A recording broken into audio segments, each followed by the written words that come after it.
So I just got to work. It only took about 4 or 5 minutes, and you didn't catch this, but I actually beat the camera crew here. Sometimes I actually beat cars on my way to work. And take a look at this. I'm not taking up a parking spot, which is even better. I'm doing someone a favor. You can use a fitness app like I use Map My Ride, which tracks the distance, calories burned, even some apps can track your heart rate. So if you want all the metrics to how much you're actually doing each day, you can have it right here. We'll have more information about different fitness apps you can use on your mobile device.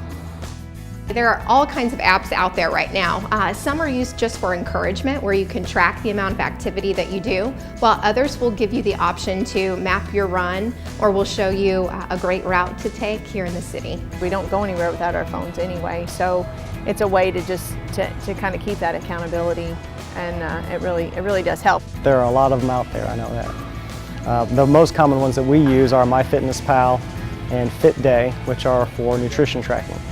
I use several different apps. I'm kind of a geek in that respect. Primarily, I use MyFitnessPal. It's really easy to use. So you set a calorie goal each day, and I'm not a physician, I'm not a nutritionist. Find out what is a good calorie goal for you depending on your goals. You want to lose weight, gain weight, maintain. So say for breakfast, I punch in the protein powder I had, mixed it with a certain kind of milk, fruit. It counts each little ingredient and gives you a calorie total for that meal. So for that one, it was 300 calories. It was a pretty healthy smoothie. The YMCA has one that you can look at just to get a look at our schedules, whether it's group exercise, the swimming pool, if you want to do water exercise. But that's a great way to kind of see what'll fit into your day. Sometimes I'll think about my day and think, okay, so what kind of class do you think I can maybe get to today? And so I'll pull that up, and I can see what times, and then I can maybe plan my schedule around what I really want to try for that afternoon or that evening. I use Runtastic for running. It will actually voice notify you when you've hit a mile or you've hit 2 miles, and it'll tell you your average mile time, and you can use it for walking as well. When you start to track the amount of exercise that you're doing, and a lot of them will figure how many calories you've burned, and there's a little incentive to that because you see, okay, I burned 300 calories just walking for 20 minutes or 30 minutes. That's then that kind of inspires you to say, okay, maybe tomorrow I'm going to try to burn 400 calories or 500 calories, or counting your steps. That's another way I've seen people get really encouraged to just keep moving. There's one called Gym Boss that is basically an interval timer. And so if you're doing workouts where you want to work for a certain amount of time, then rest for a certain amount of time, and then a certain number of repetitions, that's a neat way to do it. You could work for 30 seconds, rest for 60 seconds, and then the app will beep at each interval. If you use the Map My Ride app, you can click Start Workout. I stick it in my jersey pocket if I have a bike jersey on, or just in the back of my bike, and it tracks your ride wherever it is. If it's just a commute or you're doing a long distance exercise ride, maybe you stop for water or a bathroom break, you can pause your workout and then pick it up where you left off and continue tracking your ride. At the end, it'll give you all kinds of stats like your distance, elevation, calories burned, and it's kind of fun if you get your friends involved because you can compete online through the app. Occasionally I'll track my food just to kind of keep an idea of what I'm eating every day. But I do like to go in there, and when I track my activity, it makes me feel a little bit better. And sometimes I find myself pre-tracking my activity. So on Sunday I'll track what I plan to do for the whole week.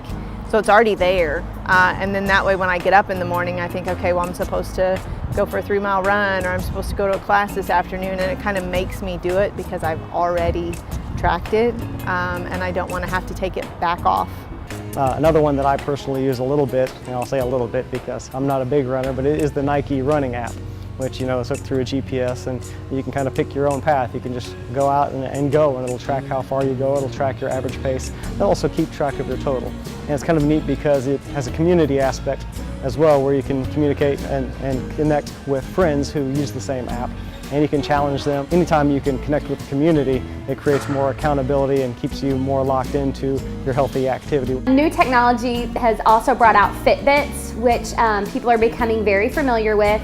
They will actually let you set a goal and count your steps throughout the day. So it's another way of tracking how many steps you're getting and then computing to how active you are during your day.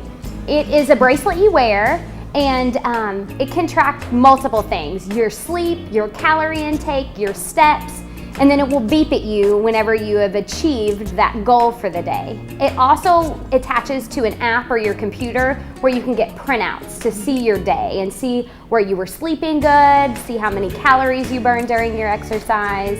So you get reports. We have clients who use the Fitbit, we have people that use the Nike Fuel Bands, and then we've got some polar heart rate monitors and watches. As far as the tracking, there may not be an exact number as far as if you were in a lab, but it does give you some good targets, some good comparisons for your workouts over time. That's a good way to set some goals.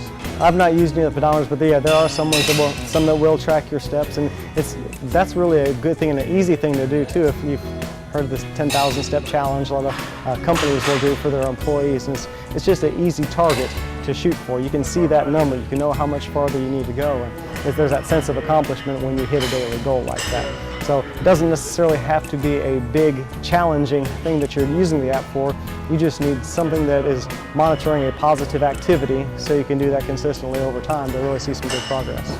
Here are some different apps that you can use to track and improve your fitness.